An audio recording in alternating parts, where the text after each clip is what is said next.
My father publicly humiliated my 8-year-old son at a family dinner, declaring him a future failure compared to my niece.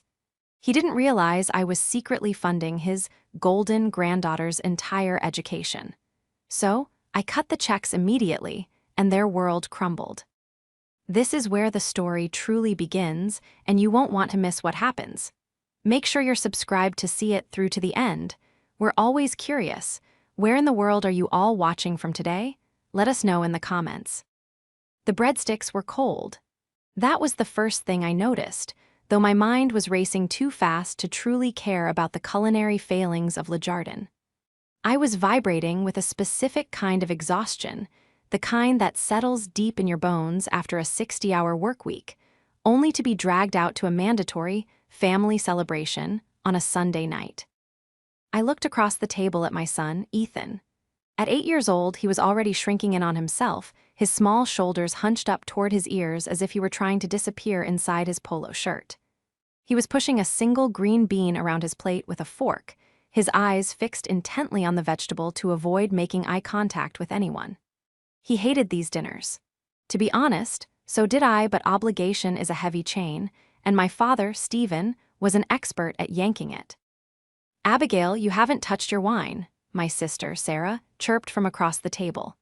She was glowing, flushed with the wine she'd been drinking freely since we sat down. Next to her sat Bella, my 10-year-old niece. Bella was dressed in her pristine school uniform, the crest of St. Jude's Academy emblazoned on the blazer she had insisted on wearing to dinner. "I'm driving, Sarah," I said, my voice sounding more tired than I intended. "And I have an early meeting tomorrow."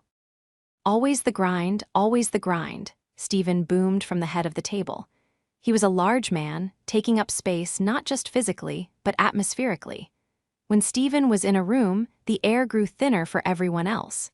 He swirled his glass of Cabernet, looking around the restaurant with a performative air of satisfaction. "We are here to celebrate, Abigail. Try to look like you're part of this family for once." The celebration was for Bella's report card. She had achieved straight A's. Again. A feat that Stephen had been extolling for the last 45 minutes, dissecting every grade, every teacher's comment, as if he were reading a Nobel Prize citation. "Now," Stephen said, tapping his knife against his glass. The sharp ding, ding, ding cut through the ambient chatter of the restaurant. He stood up, clearing his throat. "I want to propose a toast." I reached under the table and squeezed Ethan's hand. He flinched, then squeezed back, his palm sweaty. "To Bella," Stephen began, his voice projecting so that neighboring tables would be forced to listen. "For showing us what excellence looks like. You know, in this family, we value legacy. We value the future." He paused, his gaze drifting from the beaming Bella to me, and then, with a distinct drop in warmth, to Ethan. Ethan wasn't looking up. He was staring at a small Lego figure he had snuck into the restaurant, hiding it in his lap. He was a quiet boy, brilliant in his own way, obsessed with mechanics and how things worked. But he struggled with reading, and he certainly didn't care about grades in the way my father demanded. "It is a comfort," Stephen continued, his voice taking on a sneering, conspiratorial tone, "to know that at least one of my grandchildren has the drive to succeed." The table went silent. Sarah covered her mouth, giggling slightly, a sound that grated on my nerves like sandpaper. Stephen wasn't finished. He leaned forward, bracing his hands on the white tablecloth, looking directly at Ethan, who was still looking down. "Your niece," Stephen announced, gesturing grandly at Bella, "is the only one who will make something of herself. She has the spark, not like your boy." Time seemed to freeze. I felt the blood drain from my face, replaced instantly by a flush of white-hot rage. "He's always in the clouds," Stephen went on, chuckling as if he were sharing a harmless joke. "Fiddling with toys, no ambition, a dreamer. The world eats dreamers, Abigail. Bella is a shark. Ethan, well, let's just hope he marries rich, eh?" And then the worst thing happened. Everyone laughed. Sarah laughed, a high, tinkling sound. Bella giggled, mimicking her mother. Even Stephen's new wife, who barely knew us, let out a polite chuckle. But Ethan didn't laugh. He stopped moving his fork. He slowly lifted his head, and I saw the moisture gathering in his wide, brown eyes. He understood. He heard every word. He heard his grandfather, the patriarch, dismiss his entire existence as a punchline. He looked at me, his chin trembling, begging me silently to make it stop. Something inside me snapped. It wasn't a loud snap like a breaking branch. It was the quiet, metallic click of a safety being disengaged. I didn't yell, I didn't flip the table. I sat up very straight, picked up my napkin, and dabbed the corners of my mouth. "That's an interesting perspective, Dad," I said. My voice was calm, deadly calm. It cut through their laughter like a razor blade. The laughter died down. Stephen looked at me, a smirk still playing on his lips. "It's just the truth, Abby. Don't be so sensitive. The boy needs to toughen up." "Excellence requires support," I said, locking eyes with him. "And investment, doesn't it?" "Exactly," Stephen beamed, thinking I was agreeing with him. "And Sarah has done a marvelous job raising Bella to appreciate that investment." I turned my gaze to Sarah. Her smile faltered slightly under my stare. "Sarah," I said, keeping my voice level, "Bella's tuition at St. Jude's is due next week, isn't it? For the upcoming semester." Sarah blinked, confused by the sudden pivot. Yes, why?" "And the fees for her horseback riding, and the advanced French tutor." "Yes, Abigail," Sarah snapped, annoyed. "What is your point?" I looked back at my father. "You think Bella is the only one with a future, the only one worth betting on." "Clearly," Stephen scoffed. "Cool," I said. I picked up my purse and slung it over my shoulder. "Then I'm sure you won't mind if I stop paying for it." The silence that followed was absolute. It was heavy, suffocating, and instant. Sarah froze, her fork halfway to her mouth. "What?" "The $3,000 a month for St. Jude's," I said, enunciating every syllable.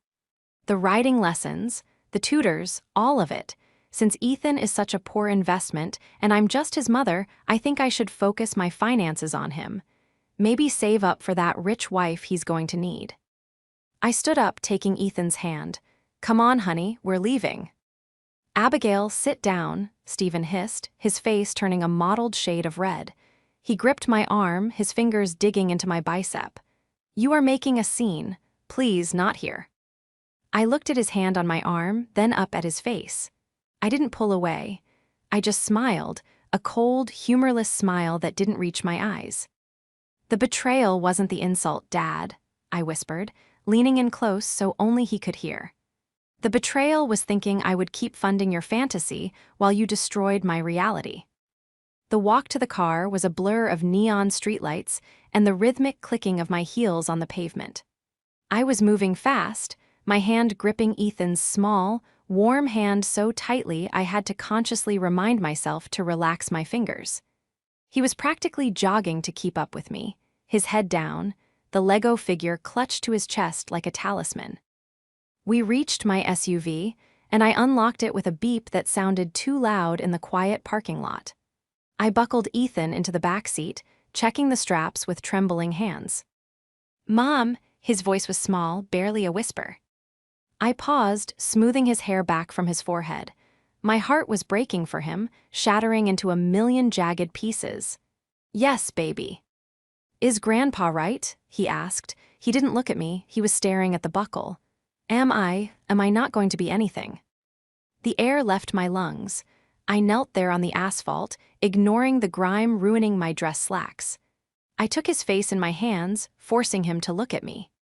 "Ethan, look at me. Listen closely," I said, my voice fierce. "Grandpa is wrong. He is wrong about everything. You are smart and you are kind and you are creative. You see things other people miss. That is a superpower, not a weakness." "But everyone laughed," he whispered, a tear finally escaping and tracking down his cheek. "They laughed because they are foolish," I said, wiping the tear away with my thumb, "and because they don't know what's coming." I closed the door and climbed into the driver's seat. As I merged onto the highway, the adrenaline began to fade, replaced by a cold, calculating clarity. I gripped the steering wheel, my knuckles white. The silence in the car was heavy, filled with the things we weren't saying. My phone, sitting in the cup holder, lit up. Then it buzzed. Then it lit up again. Incoming call, Sarah. I ignored it. Incoming call, Dad. I ignored it. Incoming call, Sarah. They were panicking. Good. I glanced in the rearview mirror. Ethan had fallen asleep, his head lolling against the window, exhausted by the emotional trauma of the evening. Seeing him like that, vulnerable and hurt, hardened my resolve into something unbreakable. They thought this was just a tantrum. They thought I had just thrown out a threat in the heat of the moment to save face. They thought that tomorrow I would calm down, apologize for ruining the dinner, and write the check for St. Jude's just like I always did. But they had forgotten one crucial thing. I wasn't just the bank they treated me as, I was a senior financial consultant. My entire career was Bill. T on risk assessment, leverage, and reading the fine print. And for the last 5 years, while they were busy spending my money and mocking my life, I had been meticulous with my record keeping. I didn't just pay the bills, I controlled the flow. The phone buzzed again. This time, a voicemail notification popped up. I tapped the speaker button, keeping my eyes on the road. Sarah's voice filled the car, shrill and panicked. Abigail, are you serious? You can't just leave like that. Bella is crying, Dad is furious. You need to come back and apologize right now. And, look, about the tuition. The semester starts in 2 weeks. You can't joke about that. You know Steven doesn't have that kind of liquidity right now. Call me back. Immediately. I let out a short, dry laugh. She wasn't worried about Ethan. She wasn't calling to apologize for laughing at her nephew. She was calling because the ATM had just swallowed her card. Liquidity, I muttered to myself. You have no idea, Sarah. I signaled to exit the highway. I wasn't going to just stop the payments. That was too simple. That was reactive. I had to be proactive. I had to dismantle the entire house of cards they had built on my back. I pulled into our driveway, the headlights sweeping across the modest, comfortable home I had bought with my own money. No help from Steven, no handouts. As I carried a sleeping Ethan inside, I remembered the folder in my home office. The blue folder. The one labeled Family Trusts and Beneficiaries. Steven had always boasted about the family estate, about the inheritance that would one day secure the family line. He used it as a carrot to dangle in front of us, keeping us compliant. But because I handled the taxes, I knew the truth about the estate. They weren't just dependent on my monthly checks for tuition. They were dependent on me for survival. And tonight, the survival instinct had finally kicked in, not for me, but for my son. To understand why tonight happened, you have to understand Steven. My father wasn't a man, he was a brand manager. His product was the perfect family, and he was the CEO. In his eyes, appearances were the only currency that mattered. If you looked successful, you were successful. If you looked rich, the money would follow. Growing up, Sarah was the perfect product. She was blonde, bubbly, and average in every way that mattered to him. She didn't challenge him. She smiled for photos, and she married a man who looked good in a suit but couldn't hold down a job. I was the defect. I was too opinionated, too dark, too focused on books and numbers. I didn't marry the man Steven picked out for me. Instead, I focused on my career. I built a reputation in the city as a financial shark. I made partner at my firm by 32. And yet, in Steven's narrative, I was the unlucky one, the single mother, the one who worked too hard, the one who couldn't keep a husband. When Sarah's husband left her 3 years ago, leaving her with Bella and 0 assets, Steven didn't step up. He couldn't. He was asset-rich and cash-poor, which in finance speak often means living on credit and delusional hope. He had come to me one rainy Tuesday night, sitting in my kitchen, drinking my coffee. Abigail, he had said, using his soft, manipulative voice. Sarah is fragile. Bella is brilliant. We can't let Bella suffer because her father is a deadbeat. St. Jude's is her future. It's the family legacy. I would pay it myself, I would, but my capital is tied up in the development project, just for a few months. until things liquidate. A few months turned into 3 years. I paid because I loved Bella. She was a sweet kid before Stephen and Sarah got their claws into her ego. I paid because I wanted my father's approval, pathetic as that sounds. I paid because it was easier to write a check than to deal with the guilt trips. But the antagonist of my life wasn't just my father's narcissism. It was his active malice toward my son. Stephen couldn't control Ethan. Ethan didn't care about the brand. Ethan didn't smile on command. Ethan was autistic, high-functioning but distinct. He didn't play the game. And to Stephen, anything he couldn't control was a threat. So he began the campaign. Small comments at first.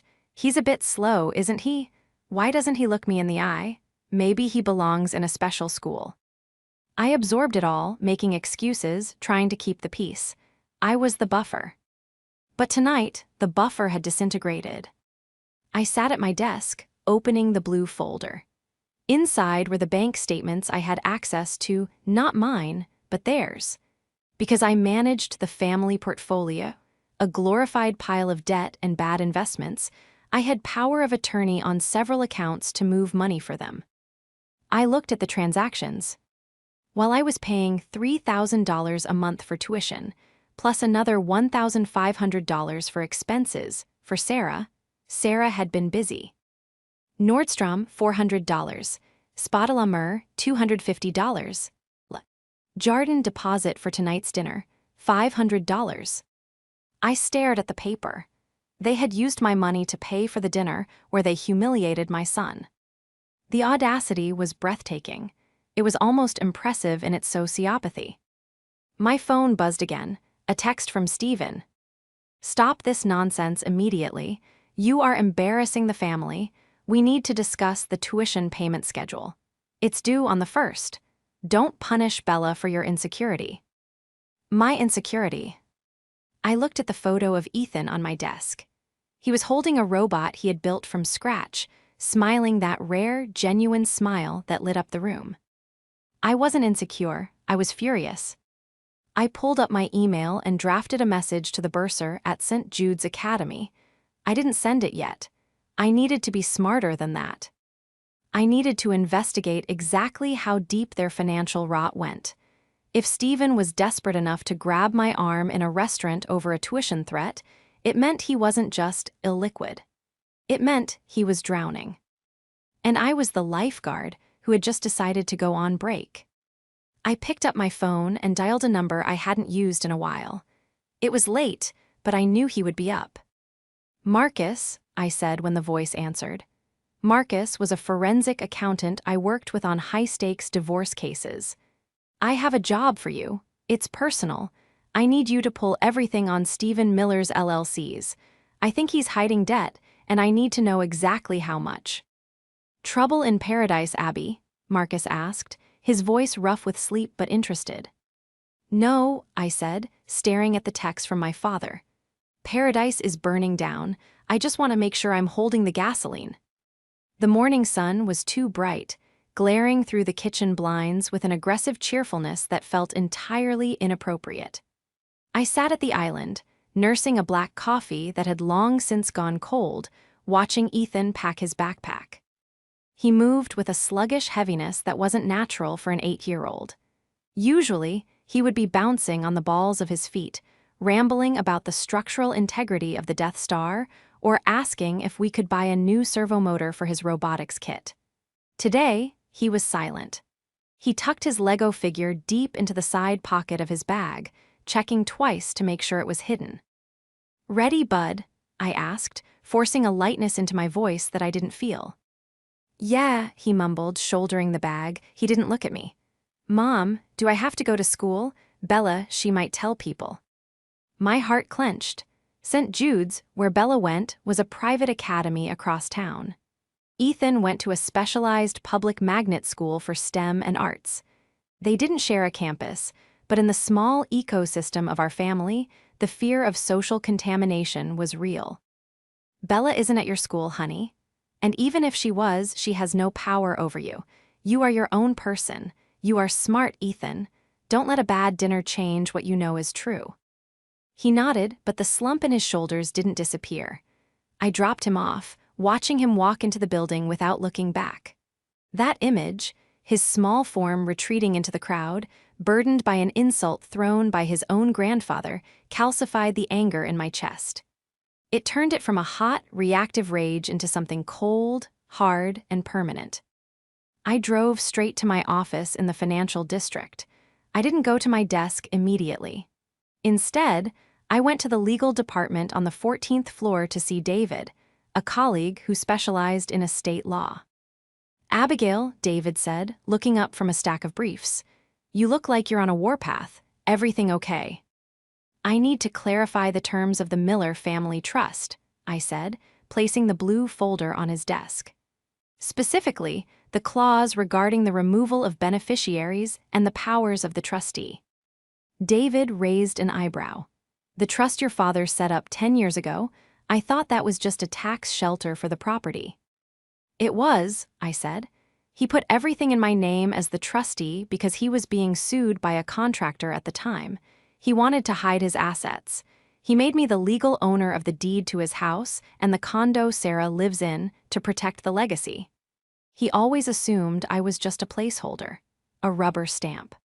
David opened the file, scanning the dense legal jargon. He hummed, tapping a pen against his chin. "Well, according to this, you aren't just a placeholder, Abby. You have absolute discretion over the distribution of assets. And since the properties are technically assets of the trust, and you are the sole trustee, I can evict them," I finished, the realization settling over me like a suit of armor. "Theoretically, yes, you have the leverage. If he tries to fight you on financial grounds, he has to admit in court that he transferred the assets to defraud a creditor, which would open him up to criminal liability. He's checkmated himself, provided you have the stomach to pull the trigger." "I have the stomach," I said. "I have the appetite." I went back to my office and logged into my secure portal. The first thing I did was formally cancel the recurring wire transfer to St. Jude's Academy. I typed out a brief, professional email to the school's bursar. Subject: tuition payments for Isabella Miller, to whom it may concern. Please be advised that effective immediately, I will no longer be the guarantor for Isabella Miller's tuition. Any future invoices should be directed to her legal guardians, Sarah Miller and Stephen Miller. Please update your records accordingly. I hit send. It felt like cutting an anchor line. Then my phone rang. It was Marcus. "Abby," his voice was grim, "I've been digging through the LLCs like you asked. You need to come down to the conference room. You're not going to believe this." I took the elevator down, my heels clicking sharply on the marble floor. Marcus was spread out over a large mahogany table, surrounded by spreadsheets and printouts. "How bad is it?" I asked, closing the door behind me. "It's not just bad, it's fictional," Marcus said, spinning a laptop around to face me. "Your father's development company? It hasn't had a legitimate project in 4 years. He's been moving money between 3 different shell accounts to make it look like there's cash flow to secure loans. It's a classic kiting scheme, but that's not the kicker." "What is?" "He's been using your social security number," Marcus said quietly. I froze. "What?" "Not for credit cards," Marcus clarified quickly. "For consulting fees. He has you listed as a silent partner in one of the LLCs. He's been funneling money out of the business, listing it as payments to you to lower his tax liability, but the money never goes to you. It goes into an offshore account in the Caymans. He's using your clean credit and professional reputation to launder his embezzlement." I stared at the screen, the numbers blurred. My father wasn't just a bully, he was a criminal, and he had implicated me. If the IRS audited him, they would come for me too. "He's using me as a shield," I whispered. "He humiliates my son at dinner, but he hides behind my name on his tax returns." "Abby, if this blows up, you lose your license," Marcus said, his face serious. "You lose your career, you have to get out ahead of this. You have to report him before he drags you down." I looked at the evidence. The trap I had been looking for wasn't just the trust. It was this. He had handed me the gun, thinking I was too loyal to check if it was loaded. "Print it all," I said. "Make 3 copies." The storm didn't wait long to break. At 2:00 p.m., my receptionist buzzed me. "Abigail, your sister is here. She's distressed. She says it's an emergency." "Send her in," I said. I didn't stand up. I remained seated behind my large glass desk. The spreadsheets Marcus had given me neatly stacked to my right. The door swung open and Sarah marched in. She looked frantic. Her usually perfect hair was slightly disheveled, and she was clutching her Chanel bag, another gift I had bought her for Christmas 2 years ago, like a shield. "What is wrong with you?" she shrieked, slamming the door behind her. "The bursar just called me. They said the payment bounced. They said you canceled it." "I did," I said calmly, lacing my fingers together on the desk. "I told you last night I would." "I thought you were joking." Sarah paced the room, her heels sinking into the plush carpet. "You can't do this, Abigail. Bella has a writing competition next week. If her tuition is in arrears, she can't represent the school. Do you know how humiliating that would be? For me." "For you," I repeated. "Not for Bella, for you." "For the family," she yelled. "Dad is losing his mind. He's trying to call his contacts to move money around, but you know how liquidity is right now. You are causing chaos over a stupid joke." "A joke," I said flatly. "You laughed, Sarah. When Dad said Ethan wouldn't amount to anything, you laughed." "Oh my God, get over it," she threw her hands up. "Dad is old school, he's tough, he just wants Ethan to be stronger. He didn't mean it literally. But you are literally ruining Bella's life right now. You're jealous, that's what this is. Dad said it this morning. You're jealous that Bella is the golden child and Ethan is, well, Ethan." The air in the room seemed to drop 10 degrees. "Ethan is what, Sarah?" I asked softly. "He's difficult," she snapped. "He's weird, okay? He's not effortless like Bella, and you hate that, so you're punishing us." I stood up then, slowly. I picked up a single sheet of paper from the stack Marcus had given me. "I'm not punishing you because I'm jealous," I said, my voice steady. "I'm cutting you off because the bank is closed. And Sarah, you might want to sit down." "I don't want to sit down." "Sit down," I commanded. The authority in my voice, honed by years of boardroom negotiations, made her pause. She sat on the edge of the guest chair, looking defiant but uncertain. "I did an audit this morning," I said. "Did you know that Dad has been paying your living expenses out of the Miller family trust?" "So," she scoffed, "it's family money." "It's my money," I corrected. "I am the sole contributor to that trust. Dad hasn't put a dime in since 2015, but that's not the interesting part. The interesting part is that the condo you live in, the one you think Dad bought for you." "Yes, my condo. What about it?" "He didn't buy it," I said. "The trust bought it, and I am the trustee, which means legally I am your landlord." Sarah blinked. "That's not true, Dad said." "Dad lied," I interrupted. "Just like he lied about having the liquidity to help you. He's broke, Sarah. He's been broke for years. He's been using my credit and my cash flow to keep up appearances. And the tuition? I stopped it not just because he insulted Ethan, but because I'm done paying for the stage you all perform on." You're lying," she whispered, her face pale. "Am I?" I slid a document across the desk. It was the deed to her condo. My signature was at the bottom as trustee. "I could evict you. I could sell that place tomorrow. I have the legal right, but I haven't done that yet. Right now, I'm just stopping the tuition." She stared at the paper, her hands trembling. Her reality was cracking. The narrative she had lived in, that she was the princess provided for by her powerful father, was dissolving. "Fix this," she hissed, looking up at me with tears in her eyes. "Fix this, Abigail. Dad will kill you." "Let him try," I said. As if summoned, my cell phone on the desk began to buzz. It was Stephen. I put it on speaker. "You ungrateful, spiteful little bitch," Stephen's voice roared into the office. Sarah flinched. "I just got off the phone with the bank. They're telling me my access to the trust account is frozen. What did you do?" "I secured the assets, Stephen," I said, using his first name. As trustee, I have a fiduciary duty to prevent embezzlement. And looking at the transaction history, $500 dinners, spa treatments, country club fees, it looks like a lot of embezzlement. I will sue you, he screamed. I will drag you through court. I made you. That is my money. It was never your money, I said. And if you want to go to court, please, let's go.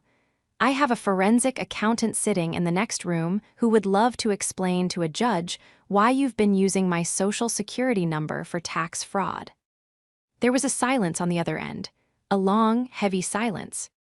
You wouldn't, he whispered. The bluster was gone, replaced by pure fear. I suggest you apologize to Ethan, I said. And then I suggest you find a way to pay for St. Jude's yourself, because the Bank of Abigail is permanently closed. I hung up. Sarah was staring at me as if I were a stranger. You really hate us, she said quietly. No, Sarah, I said, sitting back down. I just finally started loving myself and my son more than I fear him. You would think that the threat of prison for tax fraud would silence a man like Stephen. But narcissists don't operate on logic, they operate on ego preservation.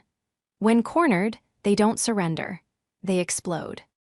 The next 3 days were a war of attrition. It started with the extended family. My Aunt Linda, Stephen's sister, called me to tell me I was disgusting for abandoning my family in their time of need. My cousin sent me a Facebook message calling me a vindictive cow. Stephen had spun a new narrative. Abigail is having a mental breakdown. She's stealing our money. She's jealous of Bella. He didn't tell them about the fraud. He didn't tell them about the deed. He just played the victim. Sarah, to her credit, or perhaps her cowardice, went silent. She didn't move out of the condo, but she didn't call. I suspect she was paralyzed, caught between the father she worshipped and the sister who held the keys to her front door. But Stephen wasn't done. On Thursday, I received a courier packet at work. It was a letter from a shady lawyer Stephen used for his business deals. It was a cease and desist, demanding I unlock the trust accounts and resign as trustee, citing mental incompetence. It was laughable legally, but it was dangerous professionally. If he started spreading rumors that I was mentally incompetent, my clients would get nervous. He was trying to burn my career to the ground to force me back into line. I sat in my office, reading the letter, when Marcus walked in. He looked paler than usual. He wasn't carrying a stack of papers this time. He was holding a single red binder. Abby, he said, we need to talk now. What is it? Did he hide more debt? No, Marcus said. He sat down and opened the binder. I was tracing the initial funding for the education accounts. You know how your mom left that savings bond for the grandkids when she passed? The one that was supposed to mature when I turned 18. Yes, I said. It was $30,000 total, split between Bella and Ethan, $15,000 each. It's in a custodial account. It was in a custodial account, Marcus corrected, until 8 months ago. My stomach dropped. What do you mean? Stephen forged a withdrawal authorization, Marcus said, sliding a photocopy across the table. He liquidated Ethan's portion, the entire $15,000. He claimed emergency medical expenses for the minor. I stared at the signature. It was a clumsy forgery of my own handwriting. And where did the money go? I asked, my voice barely audible. Marcus pointed to the next line on the spreadsheet. He transferred it directly to the St. Jude's Academy account. He used Ethan's inheritance to pay for Bella's tuition last semester. The world tilted on its axis. He hadn't just insulted Ethan. He hadn't just ignored him. He had stolen from him. He had taken the last gift my mother had left for her grandson, money meant for his college, for his future, for the very success Stephen claimed he would never have, and he had fed it to the golden child. He had cannibalized my son's future to polish Bella's present. I felt a physical pain in my chest, a sharp, stabbing ache of pure grief and fury. I thought I had reached my limit at the dinner table. I thought I had reached my limit with the tax fraud. But this This was a declaration of war that demanded total annihilation. "He stole from a child," I said. "He stole from his own grandson." "It's a felony," Marcus said. "Wire fraud, theft, forgery. If you give this to the police, Abby, he goes to jail, not for a tax audit, for real time." I closed the binder. My hands were remarkably steady. "Get the car, Marcus," I said. "Where are we going?" "The police station." "No," I said, standing up and smoothing my blazer. "Sarah sent me a text earlier. They are having an emergency family meeting at Stephen's house tonight to discuss Abigail's breakdown. The aunts are there, the cousins, everyone." I picked up the red binder. "I'm going to the meeting," I said, "and I'm going to show them exactly what kind of man they are defending." "Abby, that's a hostile environment," Marcus warned. "I know," I said, walking to the door. "But they have no idea what hostile really is. They think I'm just the bank. They're about to find out I'm the repo man." I drove to my childhood home, the red binder sitting on the passenger seat like a loaded weapon. The sun was setting, casting long, bloody shadows across the road. I thought about Ethan, sitting at home with his Legos, building worlds where things made sense, where pieces fit together, where the good guys won. Tonight, I was going to burn my father's world down, and I wasn't going to leave a single brick standing. The driveway of my childhood home was full. Aunt Linda's sedan was there, blocking the garage. My cousin Mark's truck was parked on the lawn, the tire tracks cutting deep into the grass Stephen prized so highly. It looked less like a family gathering and more like a siege. I parked on the street. I took a moment to breathe, the air conditioning of my car humming a low, steady note against the silence of the night. I looked at the red binder on the passenger seat. It wasn't just paper and ink, it was a demolition order. I picked it up, stepped out of the car, and walked up the path. The front door was unlocked.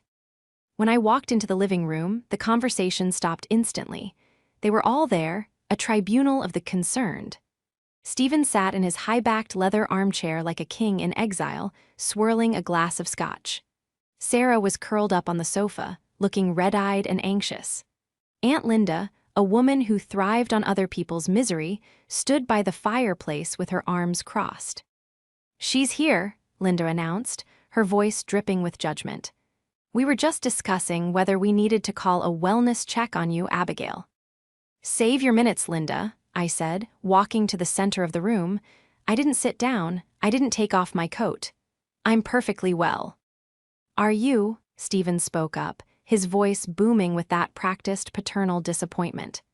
"Because cutting off your niece's education, evicting your sister, accusing your own father of, what was it, embezzlement, these are not the actions of a sane woman, Abigail.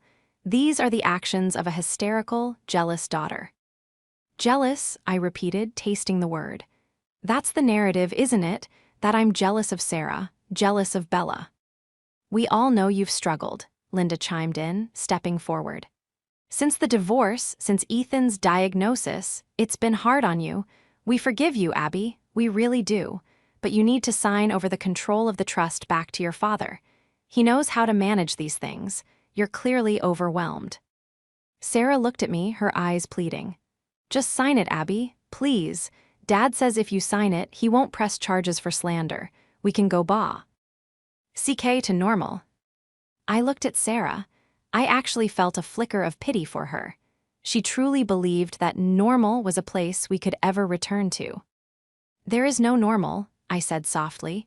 "There is only the truth, and I brought some of it with me." I dropped the red binder onto the coffee table. It landed with a heavy, dull thud that echoed in the quiet room. "What is this?" Stephen sneered, though he didn't reach for it. He knew. I could see the tightness around his eyes. He knew exactly what was in there. "That," I said, pointing to the binder, "is the end of the lie. Linda, since you're so concerned about the family finances, why don't you open it to the first tab?" Linda hesitated, looking at Stephen. He took a sip of his drink, his hand trembling slightly. "Don't indulge her insanity, Linda." "Open it," I commanded. Linda reached down and flipped the cover. "That is a deed transfer," I explained as she stared at the page. It shows that the Miller family estate isn't owned by Stephen Miller. It's owned by the Abigail Miller Revocable Trust. I own this house, Linda. I own the chair Dad is sitting in. I own the roof over your heads right now. That's just a technicality, Stephen blustered. For tax purposes, you know that. Flip to the second tab, I said. Linda turned the page, her eyes widened. What is this? These are tax returns. Those are my tax returns, I said. Or rather, the ones Stephen filed using my social security number without my knowledge. He's been funneling money out of his failing companies, claiming he paid me hundreds of thousands in consulting fees, and then moving that cash offshore. It's identity theft, Dad, and it's federal tax fraud. The room went dead silent. The cousins in the back shifted uncomfortably. This wasn't a family squabble anymore. This was a felony in progress. You framed me, Stephen hissed, standing up. You cooked the books. Marcus didn't cook anything, I said calmly. But here is the part that really matters, the part that explains why we are here. I looked directly at Sarah. Sarah, do you remember Mom's bonds, the ones she left for the kids?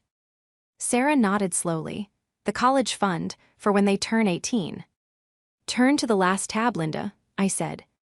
Linda flipped the pages. She gasped. It was a genuine, horrified sound. What? Sarah asked, her voice trembling. What is it?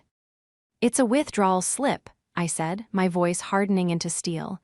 Dated 8 months ago, for $15,000, from Ethan's account. Sarah stood up. What? Dad forged my signature, I said, keeping my eyes locked on Stephen. He liquidated Ethan's entire inheritance. He stole every penny Mom left for him. No, Sarah whispered. She looked at Stephen. Dad, you said the market was down. You said the accounts were frozen. I did what I had to do, Stephen roared, slamming his glass down. The scotch splashed onto the table. Bella needed the tuition. St. Jude's is expensive. I couldn't let her get kicked out just because business was slow. So you stole from Ethan? Sarah screamed. It was the first time I had ever heard her raise her voice at him. You stole from my nephew. Ethan doesn't need it, Stephen shouted back, his face turning purple. Look at him, he's not going to college. He's going to be working at a gas station or playing with toys his whole life. Bella is the star. You don't waste resources on a lost cause, Sarah. You invest in the winner. I did it for you. The silence that followed was absolute. It was the silence of a bomb having detonated, leaving nothing but dust and ringing ears. He had said the quiet part out loud. He had admitted, in front of everyone, that he viewed my son as a lost cause worth robbing. Sarah stared at him. Her mouth opened, but no sound came out. She looked at me, and for the first time in years, the mask of the golden child fell away. I saw the horror in her eyes. She realized that the investment in Bella wasn't love. It was a transaction, and the cost was her sister and her nephew. Sarah walked over to the coffee table. She looked down at the withdrawal slip. Then she looked at Stephen. You're a monster, she whispered. I'm a father who provides, Stephen yelled. I held this family together. You didn't provide anything, I said, stepping forward. You stole, you lied, and you pitted us against each other to hide your own failures. I pulled my phone out of my pocket. I have the police on speed dial, I said.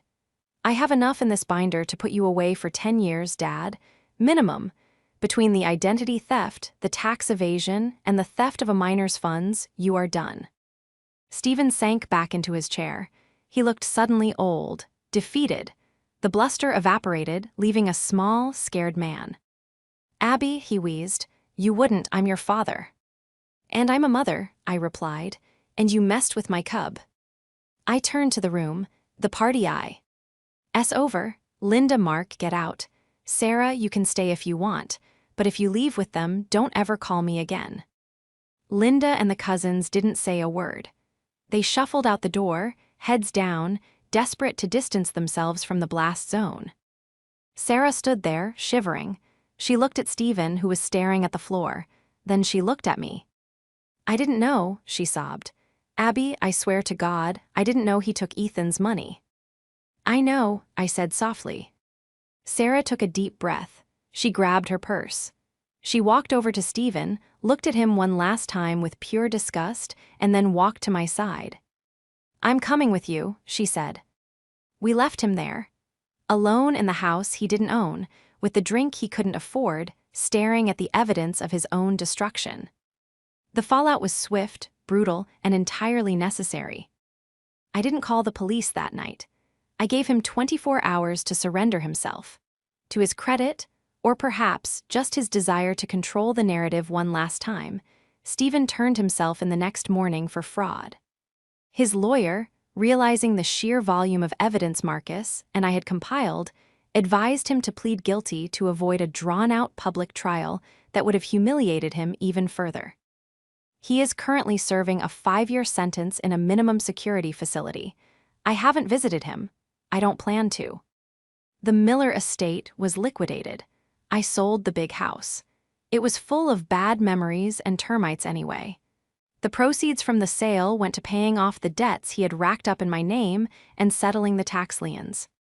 Sarah moved out of the condo. It was a hard adjustment for her. She had to get a job, a real one, working as a receptionist at a dental office. It wasn't glamorous, and she hated it at first. She had to move Bella from St. Jude S to the public school district. But a strange thing happened. Without the pressure of being the perfect granddaughter carrying the family legacy, Bella flourished. She made friends who liked her for who she was, not who her grandfather paid for her to be. She stopped being a miniature adult and started being a kid. Sarah and I are working on it. It's not perfect. There is a lot of history to unpack. But last Sunday, she came over for dinner. She brought a lasagna store-bought, but it's the thought that counts. We sat on my patio while the kids played in the yard. Bella was showing Ethan how to braid grass, and Ethan was explaining to her the aerodynamics of the paper airplane he had just built. He's really smart, isn't he? Sarah said, watching Ethan launch the plane. It glided perfectly, landing in the bird bath. Yeah, I said, taking a sip of iced tea. He is. I'm sorry, Sarah said. She didn't look at me, she watched the kids. For laughing, for all of it. I was so scared of Dad, I just wanted to be safe. I threw you under the bus to stay in the seat. I know, I said, but you're driving your own bus now. She smiled, a weak, tired, but genuine smile. I am, and thank you for getting the money back. That was the most important victory. When I sold Stephen's house, I used my portion of the equity to fully restore Ethan's trust fund. I put back every cent of the $15,000 plus interest. I called Ethan over later that evening, after Sarah and Bella had left. Hey, bud, I said, patting the spot on the sofa next to me. He climbed up, clutching a new Lego set I had bought him, a complex Technic rover. Did you have fun with Bella? Yeah, he said. She's nice now. She doesn't talk about her grades anymore. That's good, I said. Ethan, do you remember what Grandpa said about you not making anything of yourself? He stiffened slightly. Yeah. Well, I said, pulling him into a hug. I need you to know that he was wrong.